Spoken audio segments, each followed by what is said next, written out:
and because he had heard that you needed to jump on the treatment really fast. And so he did that, and immediately got some treatment, and they put him on a Z-Pack. Of course, he went in saying, you got any of that hydroxychloroquine? They said, no, we're not going to do that. And they prescribed him some other things. And then he described exactly some of the issues that he went through. But to jump on it and start taking antibiotics and things were very good for him. And now he's feeling great. He said immediately in a couple of days, he was like really good, feeling really good. And now he's just going to stay quarantined through Friday. And he's feeling great. He thanked everybody for their prayers, whatever. But he said, yeah, it was tough for a couple of days, but make sure that you get a very good opinion on that. And so that's our COVID update, our pandemic update for today. And so if you've got a loved one or someone who has that, then really research, think about this thing. And above all else, everyone needs to get their immune systems up and take this thing seriously. Be precautious, take some precautions so that we are making sure that we keep the spread to a minimum. Of course, this is something that happens. Life happens, and so we just have to deal with it. So let's keep moving, and we'll always keep talking about unity. Okay, so now on our show today, I'm here without Richard, as I said before, but I won't be alone because we happen to have a guest, and this is a repeat guest. It means she must have been very good the first time, so we've got a repeat guest. And so we're coming back at you today with a talk about civility, and what a perfect time to be talking about civility. Why? Because we've got this amazing thing coming up next week, exactly a week from today. We've got our election of the President of the United States. And if there's been any incivility so far, just wait until after the election, which happens next week. You probably haven't seen incivility until we get past next week. So we're going to preempt some of that this week because we've got in our studio today, Martha Rogers, and she is the civility warrior. So we're going to talk to her about civility. Hopefully you can put in place some tactics and some plans to make sure that you don't have incivility in your home, in your neighborhood, in your community, because you are the one walking around with the tools of civility that Martha is going to give you today. And so that's going to happen after the break. But before I go to the break, I want to talk about a couple of other items that are happening in our country. You might have seen it yesterday. We had, of course, the approval of the swearing in of our next Supreme Court Justice, the Honorable Amy Coney Barrett. A pretty nice event that they had. And speaking of the pandemic, if you watched that event last night, you could see that even President Trump and the crew have learned something, because remember when she was nominated, they had the event and no one had masks on, and it became a super spreader event. And last night it was a totally different type of atmosphere. Everyone had masks on. They had the chairs socially distanced, and then they had her speaking from the platform. They even had distance on the platform, and then everyone went away. So I think we're all learning. And so that happened last night at her swearing in. She gave a very elegant speech, which I thought was very nice. And so now we're there. And that's another issue of civility where some people were upset about the fact that, of course, she was being nominated and approved in such a short period of time. And so we've got that issue to deal with when we talk about civility as well. So people are kind of hating on that. But when we talk about that, one of the things that people were upset about was, and I heard several senators saying this, heard some congressmen saying the people should have a voice in choosing the Supreme Court justice. And that sounds great. And everybody was like, yes, the people we should wait. And they were using that as a reason why we should wait before we actually nominate and vote. They were saying till after the election. But let's get clear that that's not the way the system works. And I don't mean it's not the way the system works in the fact that they shouldn't wait. That was an argument whether or not they should wait. That's up to the Senate and, of course, the House of Representatives, any input they may have. But it's the Senate's job to simply confirm any nominations or any appointments made by the president. And so that's one of their roles, to advise and consent and confirm. So that's what they do. And so the people, we elect the representatives. That is the House of Representatives. You understand we've got this bicameral Congress. That is, we've got the Senate and we've got the House of Representatives. The Senate has certain responsibilities, and of course the House has certain responsibilities. The people are represented by the House in the sense that the House, we elect those personnel that are in the House of Representatives, but they don't have any say in the confirmations that the Senate has a responsibility for. So our people don't choose them, especially when you're talking about the judiciary. they are not responsible for the judiciary because, number one, the judiciary is not political. It doesn't belong to any party. And that's why it's important for us to understand that shouldn't be a Democrat or Republican issue, because they are simply they're lifetime appointments for that reason, so that they don't have to give in to the political whims of this party or that party. And that's why when you watch the State of the Union address, they sit there and they're not applauding. You'll see those justices, they're not applauding or doing anything else because they're not political in any means and shouldn't be. The problem is, I think, in our society is that we've kind of politicized the judiciary in a lot of ways. And people look at the viewpoints that maybe Amy Coney Barrett had, or even some of the previous justices. Scalia, they always talked about him being such a conservative. And they always talked about Ginsburg, the fact that she was such a liberal. And so we kind of equate them with political parties, but they are supposed to be apolitical in their jobs. And that's the way it should work. And so understand that the people don't really have a say in who should be the justices on the Supreme Court. That is done simply by the nomination of someone, of a judge, by the president, and then it's confirmed by the Senate, and the House of Representatives doesn't have any say in that. So the people don't pick. The Senate confirms, the president appoints, and that's why it's so key when people want to have a say in that they decide who is actually going to be president, because then the president nominates, and then the president has the authority to make that nomination, and the Senate approves. So get that clear so that we're not fighting about things we don't need to fight about. This is the way the system works, and then you can fight about that and be mad about that. But once again, you'll get our civility warrior to fix you on that.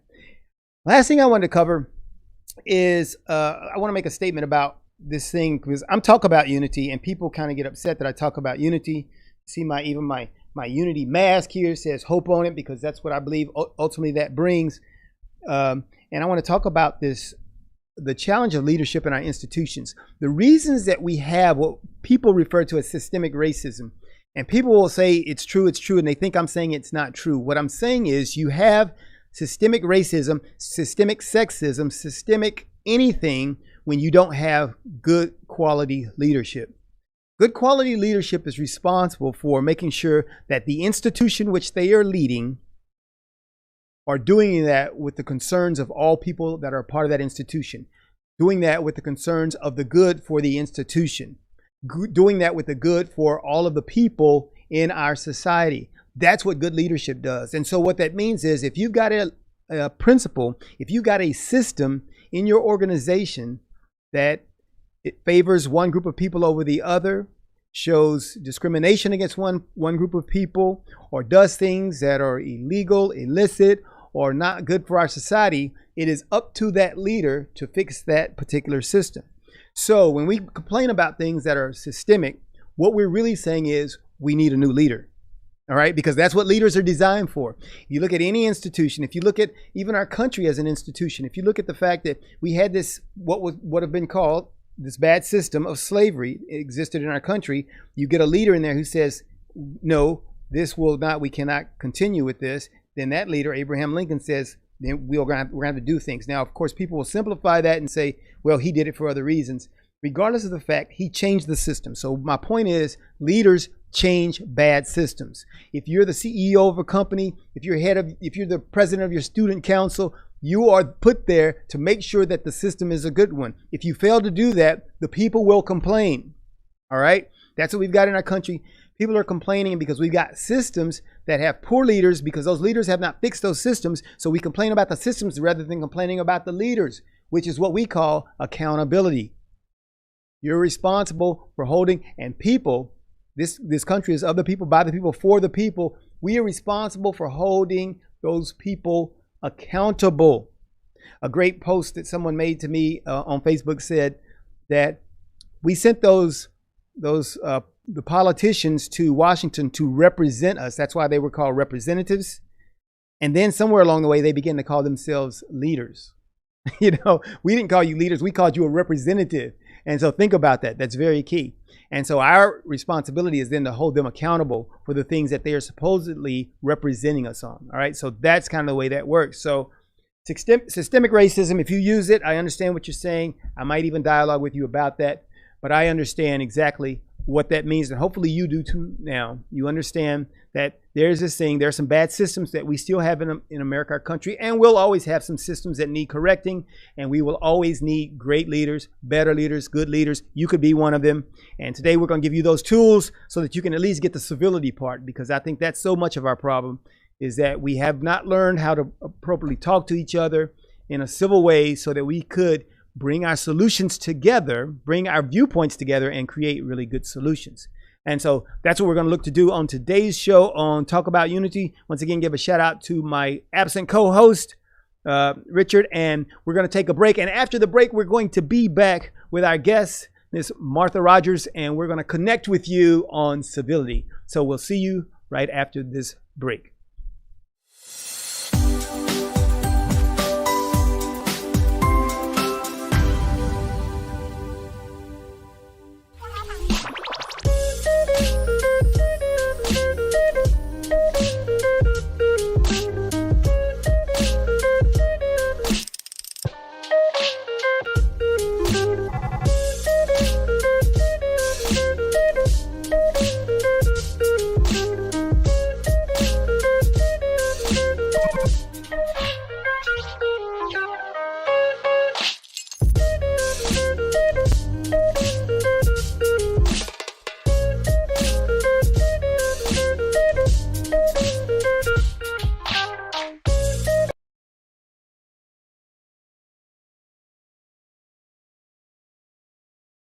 We work our whole lives to support our families. With one accident or illness, it can all be gone in an instant. Now there's a smart, affordable way to protect your family. Go to findhealthbenefits.com and discover low-cost life insurance for as little as $2 per month. Add to that a tax-deferred annuity that can help you protect your assets and grow your money for retirement. Learn more. Go to findhealthbenefits.com. or call 877-235-6094. A critical illness can strike without warning and wipe out your life savings. In fact, it's the #1 reason for bankruptcy. Find Health Benefits offers an affordable solution. Get up to $50,000 if you get cancer, stroke, or a heart attack, giving you the peace of mind to focus on getting better while the plan helps you to pay your bills and medical expenses. Learn more. Go to findhealthbenefits.com or call 877-235-6094. 66% of seniors spend more time shopping for cable TV than Medicare plans. Most say because it's just too confusing. Laws change every year. The wrong plan could cost you thousands and prevent you from seeing the doctors you want. Introducing findhealthbenefits.com. Save time, save money, see specialists without referrals. Go to findhealthbenefits.com or call 877-235-6094 for this informative brochure. Society is on the edge. Let's bring them back. Edge Radio, because truth still matters.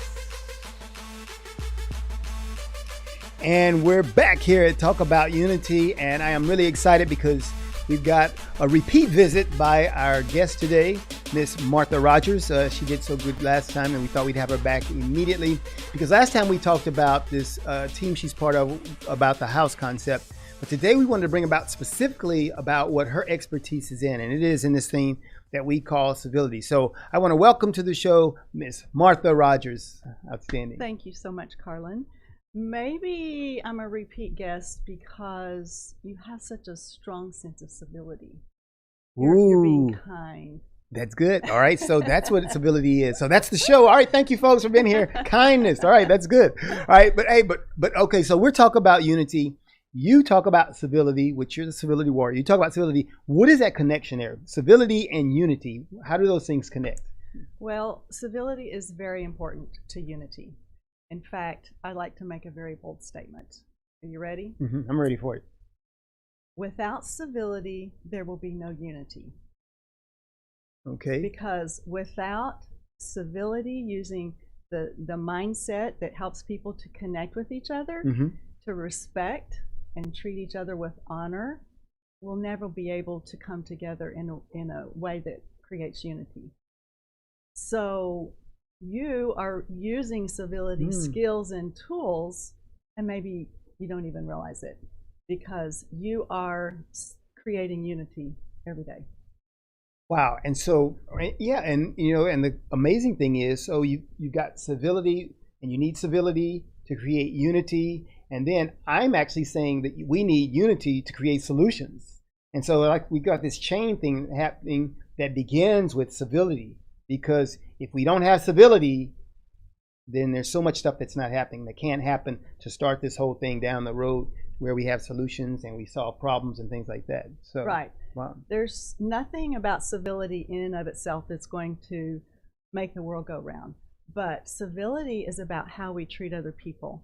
It's about using respect and honor to treat other people in such a way that encourages them to know their own worth, to see their own greatness.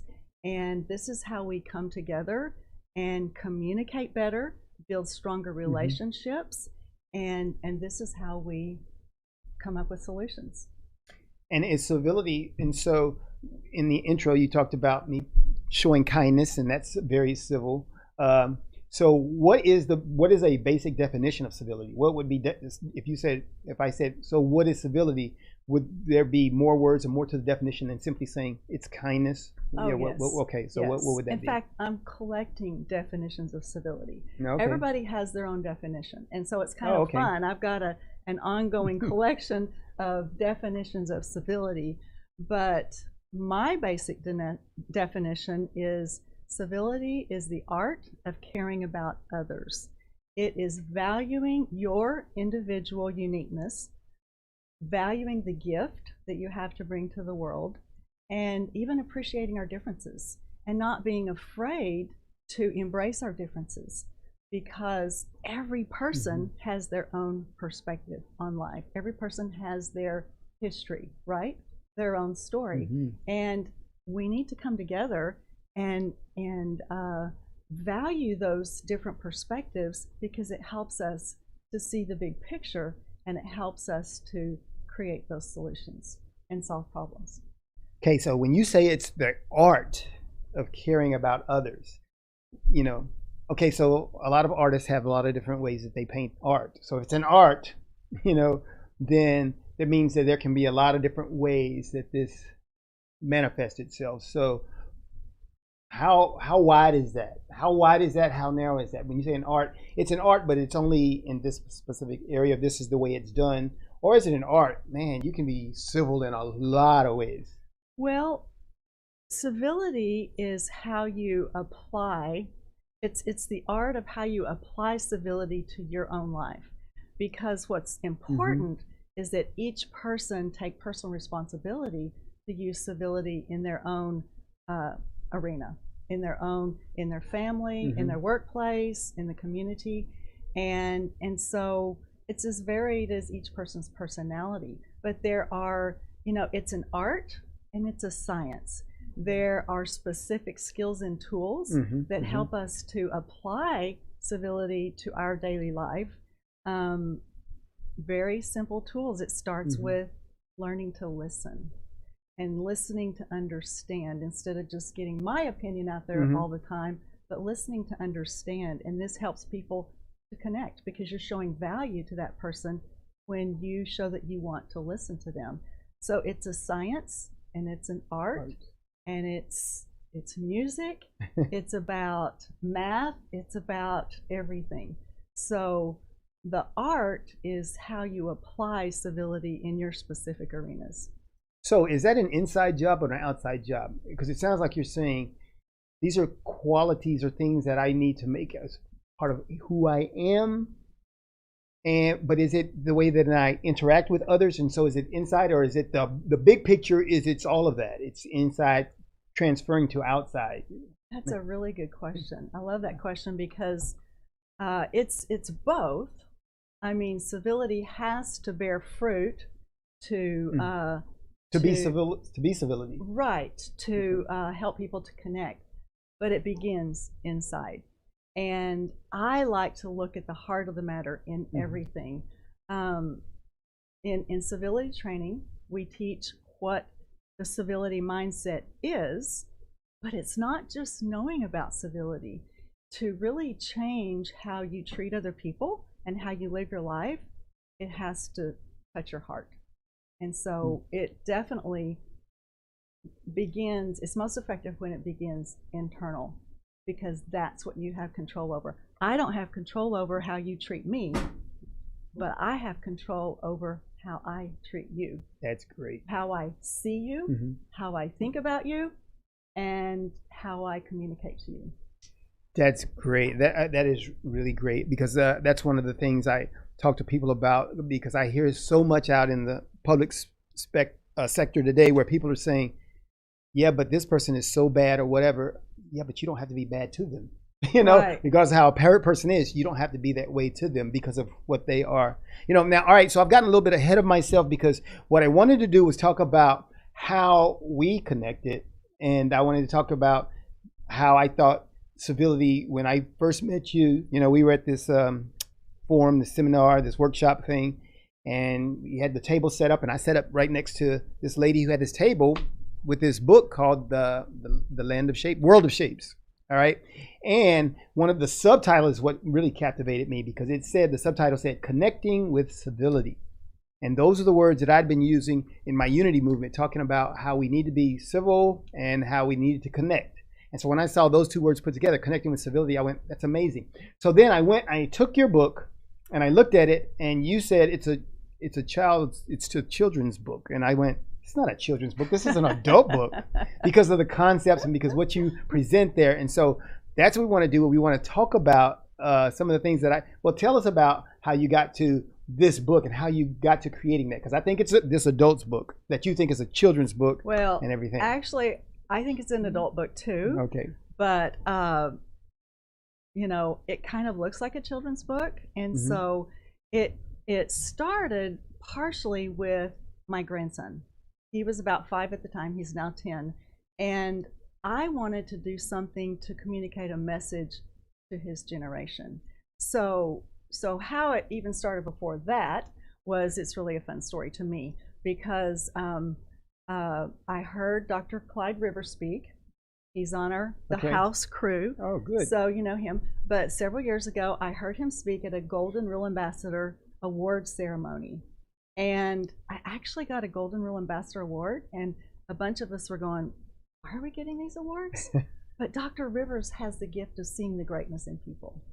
And so he talked about using your gift to better the world. And he made this statement that was so astounding to me. He said, every person ever born has a gift. And if one person dies without sharing their gift, we all lose out. That's really good. I just went, wow, the value of every person in that statement. It just blew me away.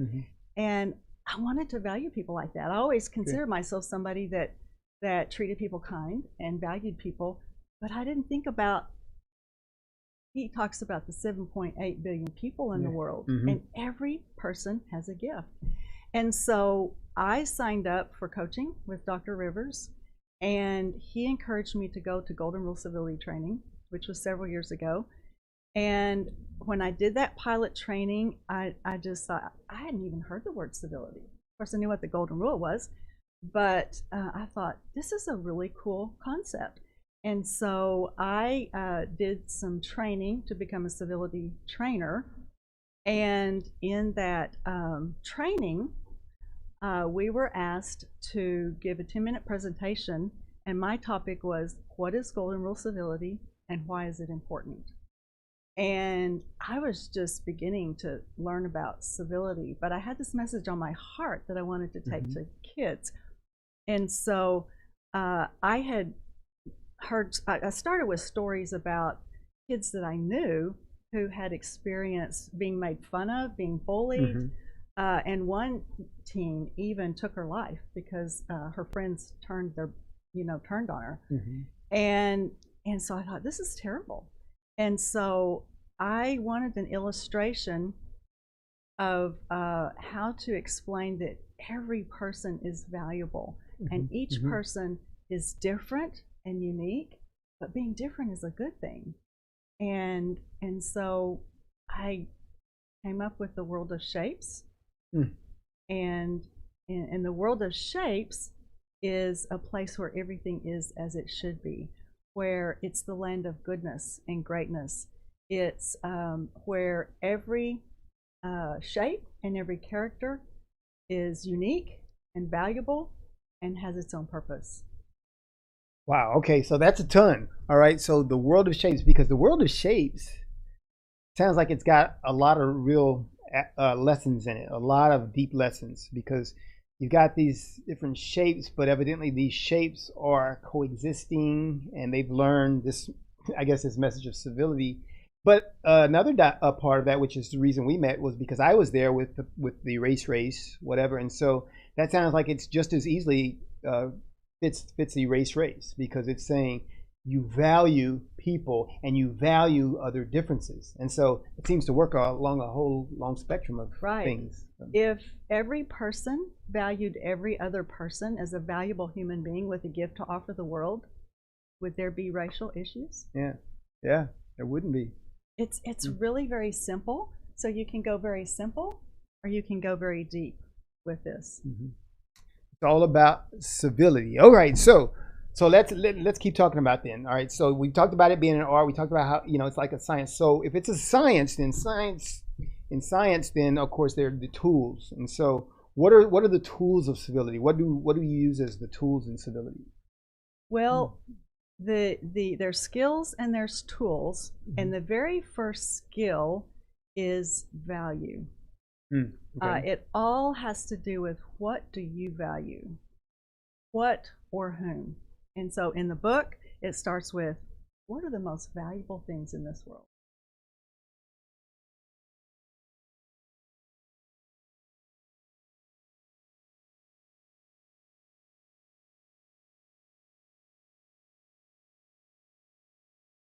And of course, I have an answer in the book for kids, but let's think about, what do we really value? How do we show that we value something or someone?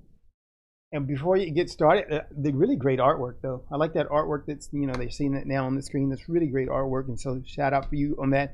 And while it does look like a kid's book, the concepts are really deep once again. So, all right. So continue on about, so the first one was what do we value? So, and then what's after that? So value, and then there's perspective. Perspective is huge. And we all have a perspective, and it's something that we are in control of. We use our perspective daily without thinking about it, but in civility training, we talk about how to expand your perspective and have your perspective based on choices, on values and principles that you have, that every person is valuable, every person is unique, every person is important. And so when I look at you, I see you as a valuable human being with a specific gift, a specific purpose. And so you can consciously train yourself to have a positive perspective of people.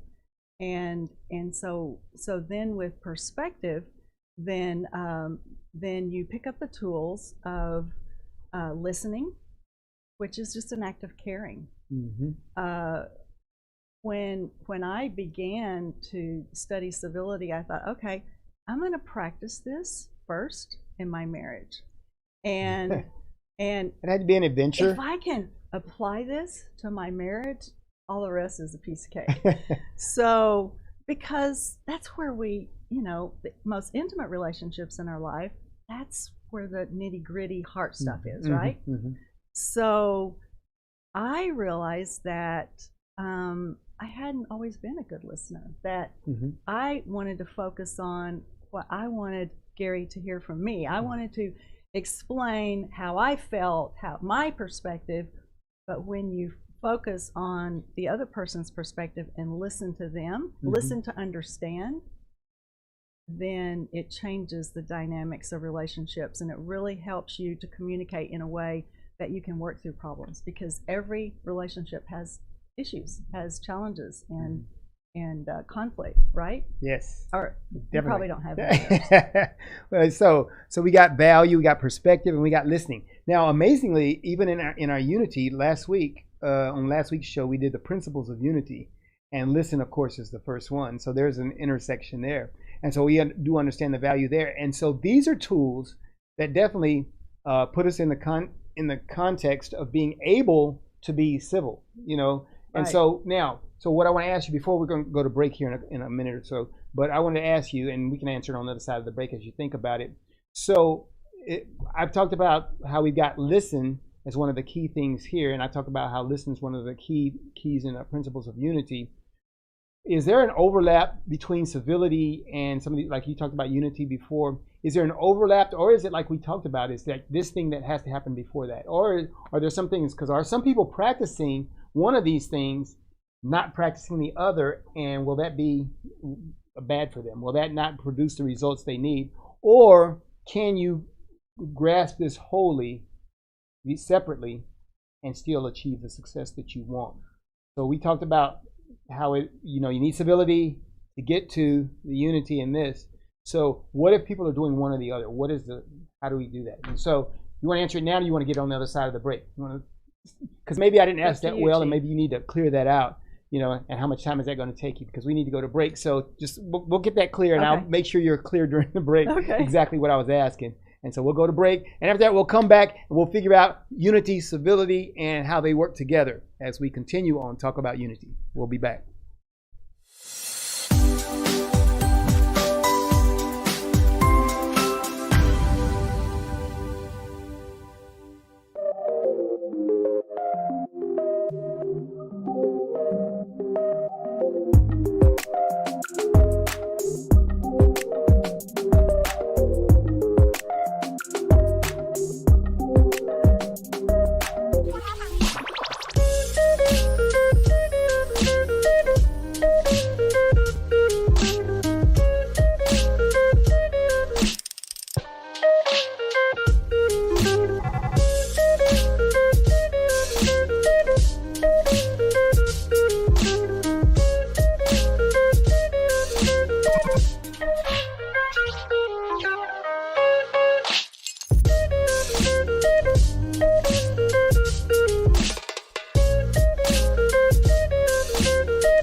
Don't push me because I'm close to the edge. I'm trying not to lose my head. Hey, this is the Talk About Unity show where I bring the talk. And I bring the unity. And together we talk about unity. Unity is what matters. Come on. And right now in our country, that's what we've got to do. So we do that here at Talk About Unity on the Edge Radio Network. Be with us every week. It's going to be awesome. It always is. And I tell you what, the more we seek first to understand, then be understood, we make progress. And we like to do that. And that's why everybody's on the brink. We love what we do at Edge Radio because everybody's on the edge. We bring them back from the edge and we bring the unity. So we're just glad to Edge Radio Network every Tuesday morning, 10 a.m. Talk About Unity, because here at Edge Radio Network, truth still matters.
We're back here to talk about unity, and we're here with the civility warrior, Miss Martha J. Rogers.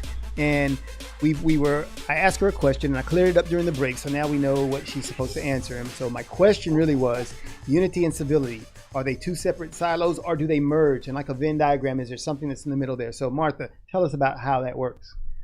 Well, I think they go together because without treating people with respect and honor, you can't connect with people, which brings unity. So, but it's an ongoing process. You know, it's a journey in life of growing and valuing other people. I'm in a huge process because the more I study about civility, the more I realize that I had to learn about how to truly value other people and have that perspective that every person is valuable. And so in civility training, I teach civility skills and tools to help people to identify if they'll be using some of them already, and some of them they're not using so good. So everybody has to apply it to themselves. And like I said, it's a matter of the heart, and every heart is unique. So is that overlap that we were talking about in the diagram, is that the ultimate, or is it you really need to grasp all of this civility stuff in order to get to unity? Well, you don't necessarily have to grasp all this civility stuff. Some people have the gift already of valuing other people, and their perspective is very positive and beneficial of other people. And but civility training can help people to identify where are they deficient in civility skills. And here's a good example. Growing in civility is like planting the seed. Sowing seeds, you can choose to sow seeds of civility every day in any relationship that you are in. And when you see the fruit of strong relationships, and conflict is not a negative fruit, it's just a fact of life. But how you deal with the conflict and work through those challenges in a relationship, that is the fruit. Am I going to, when Gary and I are clashing, am I going to, in my mind, judge him and go, well, he's just blank. and I did this for a lot of years. I wanted to blame him for my misery, and so we disconnected. And so that produces bad fruit. So look at the fruit in your life. And you may have different fruit in different relationships, but listening to somebody shows value. You know, we all know that love makes the world go round, right? And intimate relationship is about love. But what does love look like? It looks like valuing that person, valuing what they have to say, what they're feeling. Not that yours isn't important, because it's about valuing yourself also.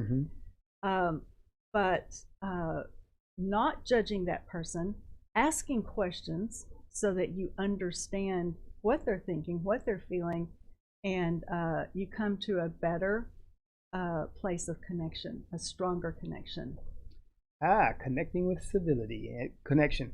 And one of the things you said there is that I then don't hold other people, I don't give people the power to determine how I feel, you know, and so there's that thing. And like you were saying, you held Gary responsible for the way that you were interacting with him. So there's a sense of empowerment in this thing that you're talking about, civility. Is that one of the core things about civility? Is that what that does for you? It does, definitely. And I see every person as a powerful, sovereign being. It's how to use that power that you've been given. You can use that power to lift others up, to sow seeds of civility, or you can use your thoughts and your words to tear people down and to bring division. Yeah, because one of the things you hear often, and especially in the times we're in our country here with so much division and strife, is that people feel like they don't have any power. They feel like they're being oppressed, and they don't feel like they don't have any power.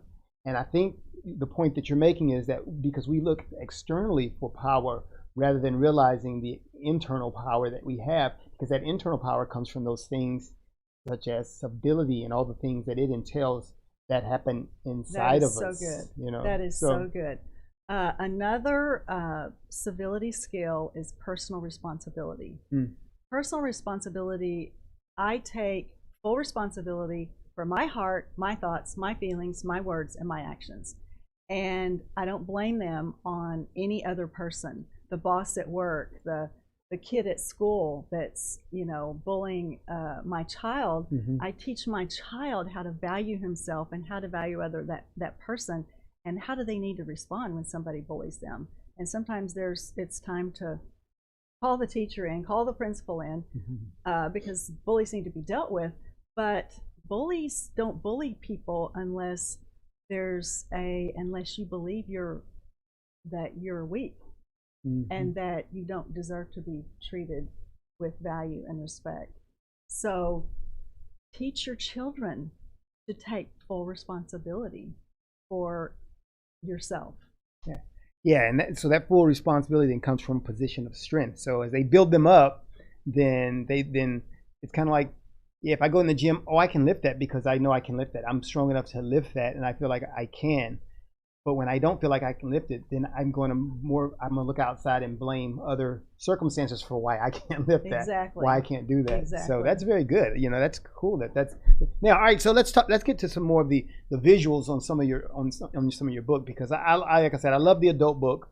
All right, I love the adult book, and so we put up one slide, and so we've got some other ones. And so if you could step through, and you can step through in order if you want to, and just hit on each one of them. Okay. And so we got, I think, more examples of what we mean in civility, and at the same time they understand what's in the book. They're actually getting a free online version of the book, Land of Shapes, World of Shapes. What is it, Land of Shapes? Why do I say Land of Shapes? World of Shapes. World of Shapes. It's World of Shapes. I always say Land of Shapes. That's okay. You can say whatever you want. Okay, all right. But I got the concept. You got the concept. It's a concept. That's what's a important. bunch of shapes, and they're all different, and they different colors and stuff. Erase race. All right. Exactly. So, it applies to everything. So yeah, in all right. every arena of life. So all right, go ahead. Of all the things in this world, and wait. You got to go. Show which one are we on? 3? Page which 3. Page 3. And so he's got him now. Okay, so he's showing that. Okay, go ahead. So I wanted children to think about, and adults, of all the things in the world, what is the most valuable to you? Okay. And, of course, the answer is page 4. Page 4, next one. All right. You are the most valuable resource in this world. You and you and you and you. Wow. I want kids to know that they are valuable. They're important. And this is what I got from Dr. Rivers. This is 5. Page 5. Yes, page 5. All right, he's there. Oh, he's every flowing with person us. born into this world. He knows. He's in the mix. I'm going to get Vince on our show one day. He has a tell gift, Yeah, he has a gift. Thank you for your gift. Every person born into this world is a gift to this world. If any one person doesn't share their gift, we are all missing out. That's good. Good. I love the art. The artwork is really cool. The illustrator, Andy Szabo, what a gift. I was so excited when I found him. And I didn't cover this, but because you got, and I guess this would have been more near the end of the show, but because you got another book coming out, right?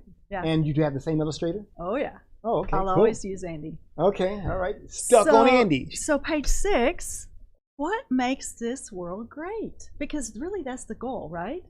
Is to make our world a better place, to bring out the greatness that's in the world. What makes life in this world fun, interesting, productive, exciting? Kids love fun, kids love exciting, and we need to keep that kid heart alive in us, right? I see that in you, Carlen, a little bit about you. Yeah, a lot of people call me a kid. And then some of them just say you're immature. No. So whatever, however that works. No, I say you're very mature. Okay. So this is what makes our world great. Page 7. You and you and you together. Sharing your gifts and talents, sharing your knowledge, sharing your personalities, sharing the greatness of you. Yes, life is about connecting. It is about connections between 2 or more people, each of whom are completely unique. And to all our people out there, I want you to know that means you are a one of a kind, special made, different from all the rest, you. Now, see, when you say that, all right, you can go off that. Come back to us so we can see us and as we talk here. All right, so you got that, Vince. You take down the slide. All right, so we can talk, because I want to talk about that one, because when you talk about, and I love the way that you present that, because you break into your storybook telling mom when you started saying that, you. But this is really huge, and I think, and that's why I say adult concepts about the importance of understanding other people's gifts and talents and then valuing that. There's some things that happened in the news this past week where at Virginia Military Institute, which I happen to have a student there, and that's why I would pay attention to that kind of thing, where they've had the superintendent who's been there for 17 years or whatever. Some things happened among the cadets, and then they say it was some racist occurrences. And this guy's been there 17 years, and he just resigned and said he's out of there. And I went, you don't let bad things happen and just abandon it. What's been going on all this time? Did you have an environment where there was no value placed in all of the people there? And this is what I covered in the beginning of the show, where we talked about systemic racism. I think if you had been an advisor to the superintendent, and he understood the civility concept, there's no way that there would have been an environment at that school where this could have happened. Right. Because you would have been saying, you've got to value, you've been talking about these principles of civilities and how we are sharing our different gifts and talents together, and this is what makes us an institution that is whole. And I think all the things that you're talking about here as you go through this, it sounds like a very childish thing, and you can make this a very delightful for kids to understand that, and we definitely need to do that so that we train them up, so that they can make a difference in the world. They'll be superintendents at the academy one day, and so that will be different because they didn't have, that guy didn't have Martha, and so all these kids are getting Martha, and so it'll be great. So that's great. Okay, so I just want to make that point because I think that's so profound. It's so simple. It's so simple that it's profound. Yes. Yes. And so that's what that's why I keep you close, because when I go out doing unity, this is what we got to do. All right. So let's go. All right. Go. You can continue. All right. Let's go to the next one. So is different being a good thing or a bad thing? So which one are you on? Page 8. 8. So the world of shapes is the explanation of the value of differences. Once upon a time, there was the world of shapes. There was the country of triangle filled with green apple A's. There was the country of square filled with beautiful blue B's. Next page. There was the country of circle filled with cherry red C's. And the go get your kids. It's family hour. We get the book reading. And Let's go here. The country of rectangle filled with dark brown D's. So you can leave it right there. So all the A's were happy and getting along in life because they were all alike. The B's were all alike. The C's were all alike. And the D's in the country of rectangle were all alike. But then one day the B's wake up and they go, this is kind of boring. And the D's wake up and they go, oh, this is downright depressing. And the C's are feeling creepy. And you remember what the A's are feeling? They are apoplectic. Whoa. Angry. I know you didn't use that in the book, apoplectic. Yeah. You told the kid, this is a kid's book, apoplectic. There's a lot you can learn in the world of shapes. Yes, a lot you can learn here. Wow. So what they do is A, B, C, and D get together. They go on a journey. They talked about unity, and they got together and they had to talk about unity. They had Vince doing the video. They just connected through civility to create unity. And they went to all the other countries of shapes, and to find out what happened, look for the book. Oh, okay. This is what it looks like. She put out the teaser. Living in the world of shapes, connecting through civility. Outstanding. That's outstanding. Look at that. And that subtitle, as you see on the screen there, talking about connecting through civility, that's it. I mean, and so you see that you've got this civility thing that is a tool, connecting for connection. So it's almost like we said at the beginning, if you want to get to unity, if you want to get to this connection that we're going to need to solve the problems in our country, then we're going to need this civility. And so how much do people need to be trained in this? Or can they look through this book and be totally trained in civility? What is the level of investment people have to make if they really want to become civility warriors? Well, everything that you need to live a great life, you can find in this book. But sometimes we don't always see it, and so we have civility training. And so civility training is really good to help people to learn those civility skills and tools, and not just know about them, but we teach how to apply them. We practice them and help people to see how, I mean, it's a very simple thing, but it's a very complex process of how I look at people and I sum them up and I categorize them and I judge them. You don't have to do that. That might be a human tendency, but we don't have to do that. We can choose to sow seeds of civility and choose to look at people with value, and then we treat them with respect and honor. Is there somewhere where people can get access to formal training in this now? I mean, is there where can they do that? Well, they can keep up with what I'm doing on my website, championsofcivility.com. And championsofcivility.com. Go there. Yes. So, and learn how to become a champion of civility. And a lot of people are already champions in their life. Most people can learn more about how to apply the civility mindset and to have the heart of civility. And a friend of mine and I are planning a one-day workshop, which we are planning to do in January. And she lives... Is that in person? Yes, in person. Okay. Hopefully. Hopefully, because I think there's so much, the dynamics are so awesome when we're together. And she lives in, guess where? The great state of Carlen Charleston. She lives in Charleston. So Charleston, which state though? There's Charleston, West Virginia. There's a Charleston, South Carolina. South Carolina. South Carolina. She's in South Carolina. Okay. So we're going to start there, and then we're going to bring it to the Houston area. And I'm also creating workshops for parents on how to not just teach their kids about the civility attitudes, but to live them themselves so that they're leading by example. Wow. So you got a full plate, because in addition to doing all those things, you're also building the house. Right. So she's part of a team that I'm a part of where we're coming up with this house concept. And so lots of work going on. And so you heard her talk about civility training and where you can get that. If you don't do anything else, you can get the civility training by going online and looking up Martha Rogers and Living in the World of Shapes, so that you can get that book, because I'm telling you, you might think that's a simple book. If nothing else, if you got kids, grandkids, get it for them, and then you learn as well, because it is the ultimate, I think, in civility training. Very valuable. So I'm just so happy to have had Martha Rogers here today in the studio. It was a great time. Remember, the book is Living in the World of Shapes. Remember, the key is civility, and we're going to need civility so that we can keep doing this thing that we call unity. And that's what we brought to you today on Talk About Unity. I want to thank our man over there, Vince, for adapting on the fly, whatever. And Martha's here. So, Martha, any fine words you want to give us as we close out today? Well, I'll just mention briefly my next book, which is being illustrated right now by Andy Szabo, is called Finding Joy in the World of Shapes. This is something that... It's the sequel.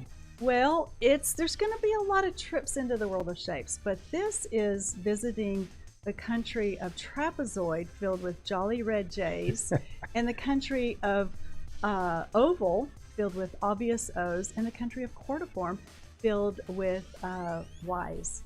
And so the little people go to the world of shapes to find answers for their friends, for their funky moods. We have a lot of funky moods going on right now, right? Right. So stress, boredom, depression, it addresses those issues. So finding joy in the world of shapes. Finding joy in the world of shapes. I'm bringing my grandkids to Martha's house. All right. All right.